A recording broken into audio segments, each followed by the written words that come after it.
أعوذ بالله من الشيطان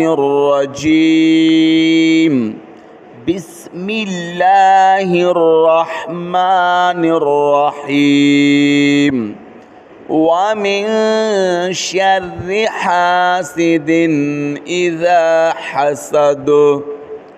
ومن شر کله چې په نون باندې سکون وي غوړندی او ورپسې شین راشي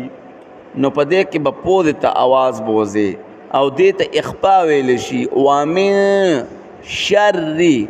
او دارا به باریک وای د لاندې کسره د زیر دی ومن شر حاسد اذا دو زیر پس حمزه راغلی دا نو په دې کې به هم اظهار کیږي اظهار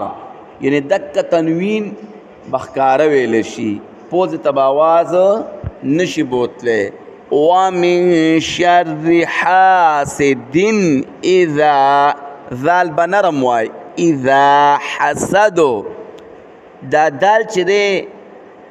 نو دا د قلقلې د حروفو نه دی یعنی په دې باندې آواز تنبیږي چې وقف په کله وکړی شي وګوره حسدو په دال باندې مونږ وقف وکړو دا به تنبیه حسدو ومن شر حاسد اذا حسد